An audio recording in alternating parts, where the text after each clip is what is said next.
And then Meek Mill came, but he couldn't get financing.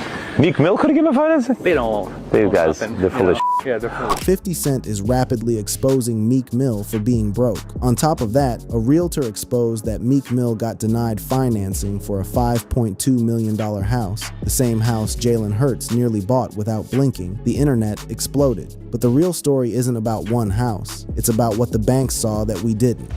The house that Hurts, a man who, by all accounts, is one of the most financially disciplined athletes in professional sports today. Hurts came through, looked at the property, loved what he saw, and was ready to pull the trigger on the deal right then and there. Jalen Hurts came by. Oh, really? But he wanted the house done by July, not now. See, the only issue Hurts had wasn't money, it was time. He needed the house completed and move-in ready within a 2-month window, which, as the agent explained, was simply not feasible for a property of that scale and caliber. Last July. He loved the house. He was going to give at that. There was one small problem.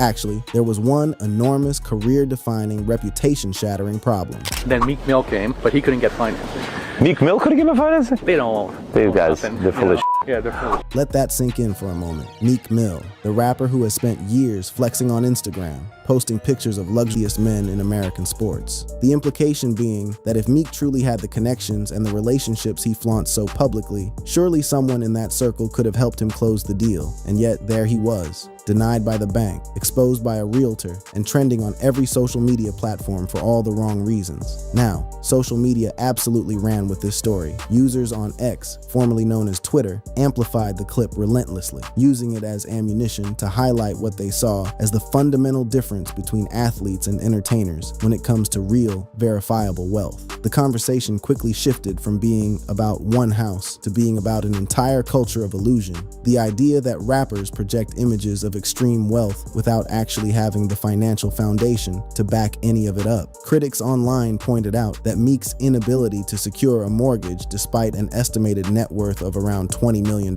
suggested deeper financial issues, things like poor credit history, high existing debt, or the kind of inconsistent income that makes lenders nervous. And here's where the comparison between Meek and Jalen Hurts becomes even more devastating. Hurts is widely praised for living a remarkably frugal lifestyle despite his massive deal. The man reportedly rents an apartment in Philadelphia during the season and owns a relatively modest home in Houston. His near purchase of this $5.2 million property would have been a rare splurge for him, and one he could have afforded without breaking a sweat. Meanwhile, Meek, the man who raps about millions like they grow on trees, couldn't even get a bank to believe he was good for the money. But here's the thing that makes this story so much more layered than just a simple case of a rapper getting caught with an empty wallet. Meek Mill's estimated net worth sits at approximately $20 million as of early 2026, a figure that has remained largely consistent across multiple reports going back to at least 2023. That's not nothing. That's not broke by any normal person's definition of the word. But when you're a rapper whose entire brand is built on the perception of unlimited wealth, $20 million starts to look a lot less impressive, especially when the banks are telling you that your money isn't good enough for a $5 million house. The cracks in the foundation.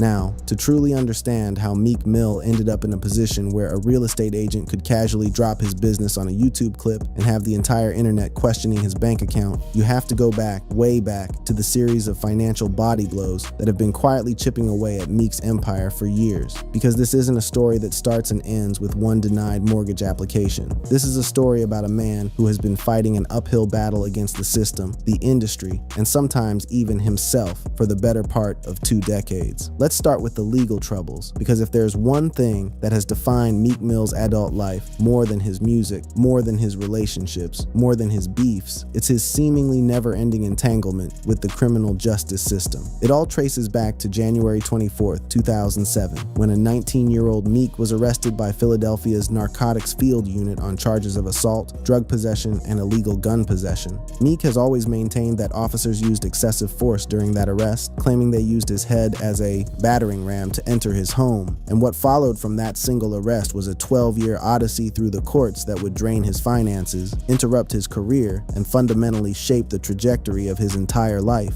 He was convicted in August 2008 and sentenced in January 2009 to 11.5 to 23 months in prison plus 7 years of probation. And it was that probation, those 7 seemingly innocuous years of court-mandated supervision, that became the anchor around Meek's neck, because from the moment he stepped out of prison in June June 2009, it felt like the system was designed to pull him back in. Probation violation in 2011 for testing positive for opiates. Another incident in October 2012 when he was arrested during a traffic stop for suspected marijuana possession. Then, December 2012, another violation for failing to report travel plans. July 2014, yet another violation that landed him 5 more months behind bars and 5 additional years of probation stacked on top of what he was already serving. Every time Meek took a step forward in his career, every time he dropped an album or booked a tour or secured an endorsement deal, there was Judge Janice Brinkley waiting with another hearing, another restriction, another reason to put him back in a cage. In February 2016, he was sentenced to 90 days of house arrest with an ankle monitor, prohibited from working or traveling outside of Philadelphia. For a rapper whose income depends almost entirely on touring and performing, that's not just a legal punishment, that's a financial death sentence.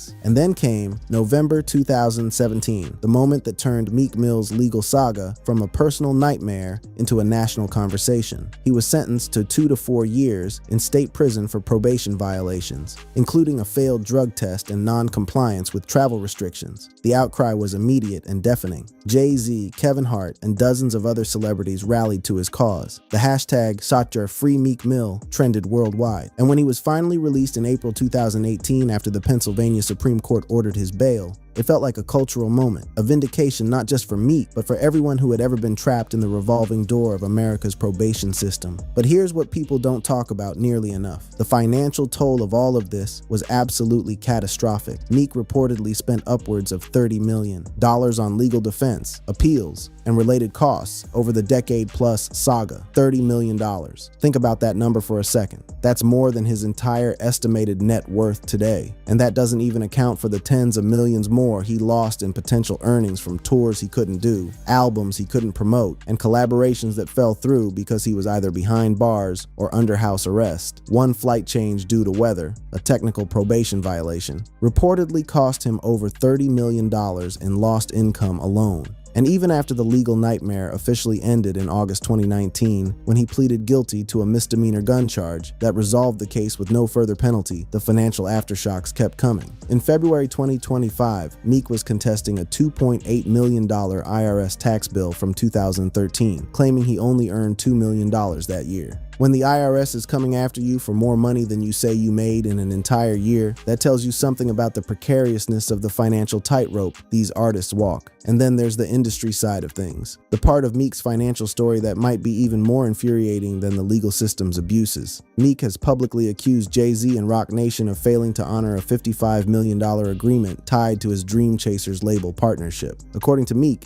Jay-Z promised the full amount, but only paid $5 million up front, with the rest supposedly coming in installments that simply never materialized. Meek says he was broke at the time and felt pressured into signing. He alleges that when he asked for the remaining funds, he was told to get in the booth and rap to earn more. Now, here's someone who actually knew Meek back in the day talking about the kind of environment that produces these situations. The idea that when someone from the streets gets a little bit of money, the people around them don't tell them the truth. They just let them do whatever they want. And that's a crucial insight because it speaks to the broader pattern of what happens to rappers who come from nothing and suddenly find themselves surrounded by yes men who have a financial incentive to keep the good times rolling, regardless of whether those good times are sustainable. Meanwhile, Meek's real estate track record tells its own complicated story. In March 2023, he listed an 8-bedroom, 9.5 bathroom estate in Atlanta's Sandy Springs area, a property he claimed he never even lived in, despite owning it for several years. He initially tried to sell it himself on social media for $25 million after his realtor struggled to move it for nearly 2 years. It ultimately sold to Rick Ross for $4.2 million in cash, a massive haircut from the asking price that suggests Meek was desperate to unload the property and free up whatever liquidity he could. And in late 2025, Meek publicly sought $5 million in independent funding for a new album, book, and short film, criticizing label deals for ruining the game and stripping artists of control. He even warned he'd be blackballed if he couldn't secure the money. When a rapper with a reported $20 million net worth is publicly asking for $5 million to fund his own projects, that's not a man who has comfortable access to his white meme at the right time. But you made memes. I didn't make one record, not one punchline. And when asked why he didn't bother giving Meek the respect of an actual diss track, 50's answer was brutally honest. Because he didn't deserve the punchline. Right. Because you're getting bodied by R&B singing. The boy said the line already. You gotta live with that. That last line, you gotta live with that, might should not be on vacation. In September 2024, 50 trolled Meek with a video offering $100,000 to identify pranksters targeting him, captioning it with a laugh that echoed across the internet. But 50's trolling is only one dimension of the pressure Meek has faced. There was also 50's encounter with Meek in person, and the restraint it took to not let things get physical. People who pick fights with people who don't want to fight, those are punks. Like there's a punks. Meek Mills, when I ran into him finally, he said, yo, come here, let me. 50 described wanting to punch Meek during that face-to-face conversation, but choosing not to. A decision that, knowing 50, probably had less to do with P experienced growing up. I was broke. Yeah, when you see me, I had nappy braids. Yeah, my stomach was hurting. It really was hurting. I really starved some nights, man. When someone tells you they starved as a child, when they tell you their stomach was hurting from hunger, you begin to understand why the image of wealth becomes so important to them. It's not just about showing off. It's about proving to yourself and to the world that you escaped the worst of what life had to offer. And maybe that's the most heartbreaking part of this entire story, that the very trauma that drove Meek to chase dreams of wealth is the same trauma that made him vulnerable to the kind of financial mismanagement and industry exploitation that now has people calling him was never designed